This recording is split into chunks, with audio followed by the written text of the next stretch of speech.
It's the Refined Reseller. Thank you for tuning into my YouTube channel. In this video, I go over 10 things that every eBay seller should know, so check it out.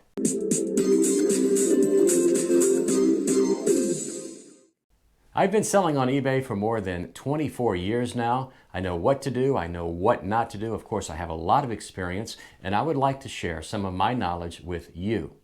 I belong to a number of eBay selling groups on Facebook, and I see some posts on there sometime and questions that just have me scratching my head.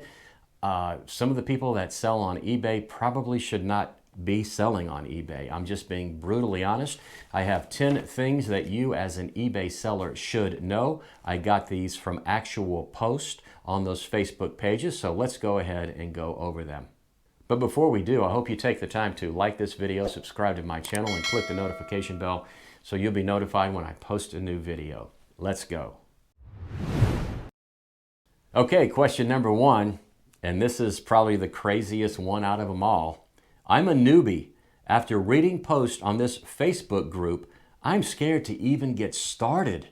I wanted to start this venture because I'm always at thrift stores.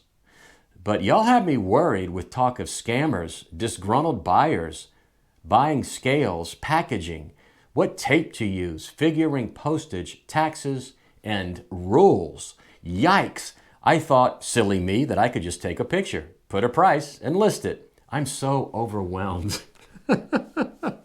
I don't really know how to start with this, but I'm going to put this on a scale of 1 to 10. This is like what eBay sellers don't know on a scale of 1 to 10. This is a 10. Now, this person is either currently just starting to sell on eBay or is thinking about it, and she is upset because eBay actually has rules. Can you believe that? eBay has rules that you have to follow when you are selling on their platform. This is just really crazy. I mean, she wants to start selling on eBay because she spends a lot of times at thrift stores. She has absolutely done no due diligence in learning how to sell on eBay, learning the do's and the don'ts, what eBay requires, what eBay doesn't require. This is just a recipe for disaster. Okay, question number 2. Does anyone else go thrifting, get home, and realize something they bought is not worth enough to list? First, I'm going to give this a 7. And the reason is everybody has one of these. This is a smartphone. There are apps on a smartphone that can help you determine the actual value of an item before you buy it. You need to take your time to do it before you pay way too much for an item than you should. So there is an eBay app, believe it or not. And on that eBay app, you can type in what the item is, or you can scan the barcode, go to completed listings, and it will show you what that exact item sold for previously. So bring your cell phone, check it out before you spend way too much money on an item that is worthless. Number 3. I left positive feedback for a buyer and they did not return the favor by leaving positive feedback for me. On the scale of 1 to 10, what eBay sellers don't know, I give this a 6.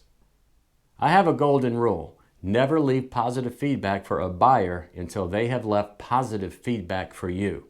That's because just because you leave positive feedback for a buyer doesn't mean they won't leave negative feedback for you.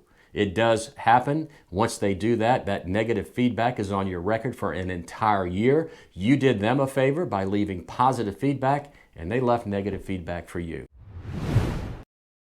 Question number 4. Recently, I bought a pallet, and I found a Dior bag. It was really hard to tell if it was real, but after doing research, I realized it was fake. Is there a market for replicas? Is it a replica or is it a fake?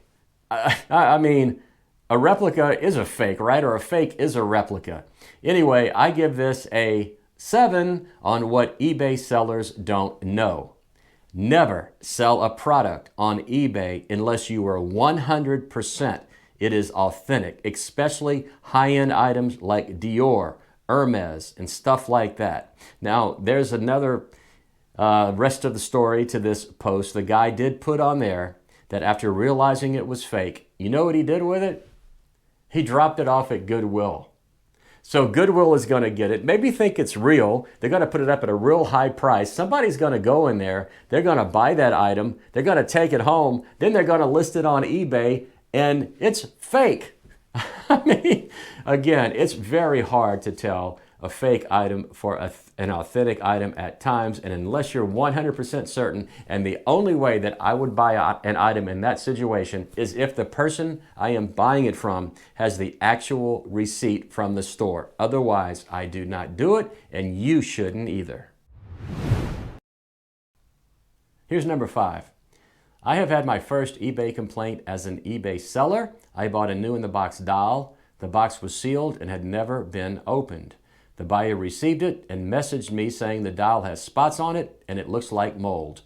I don't know because I never opened the box and acquired it secondhand. What should I say to the buyer? Do I tell them they can put in a refund request to send me the item back? It was $15 for the item and the shipping was $15. On the listing, I have that I do not accept returns.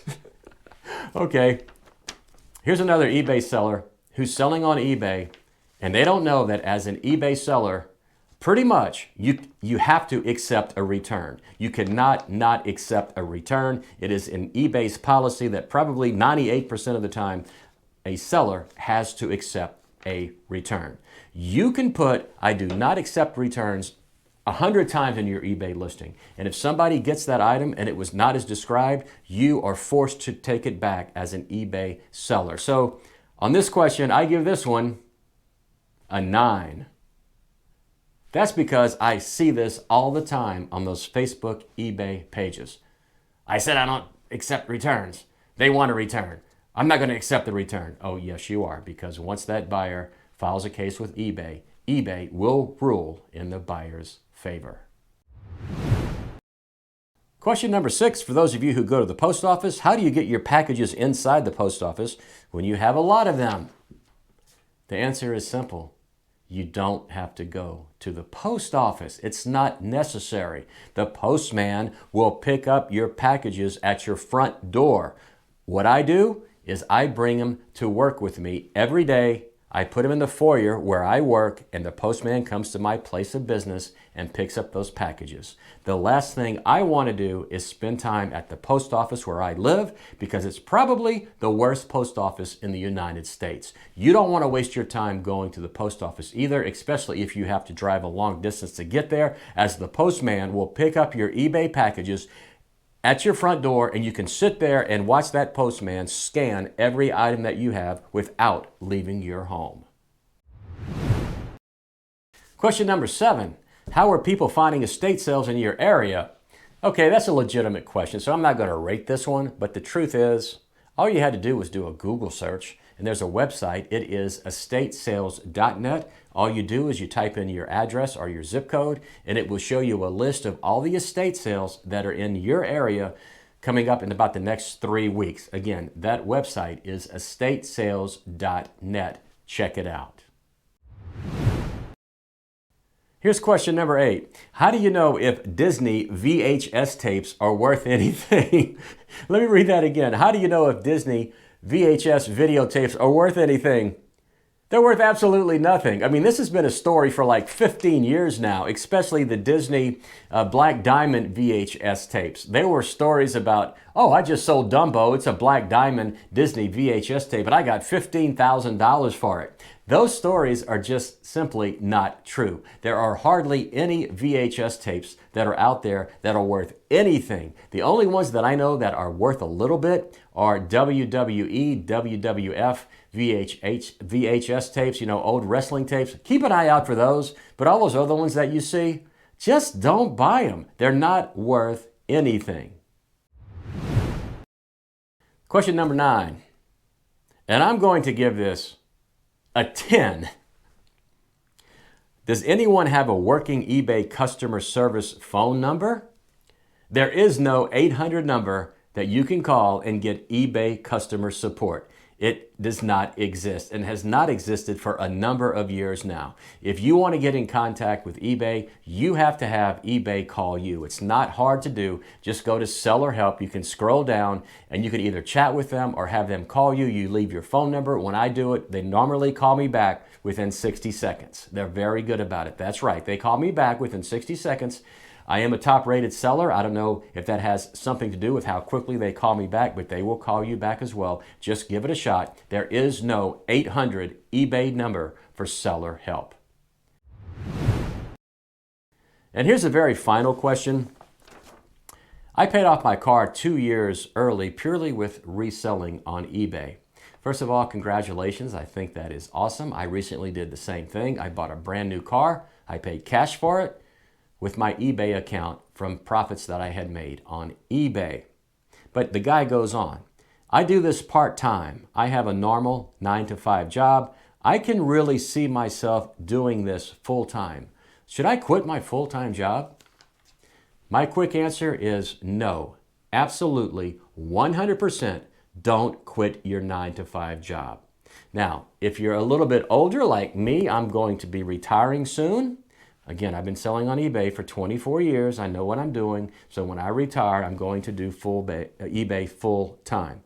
I could have taken the option of quitting my regular job and going to sell on eBay. But guess what? At my regular job, I have a 401k plan. I have a profit sharing plan. I have my health insurance paid for.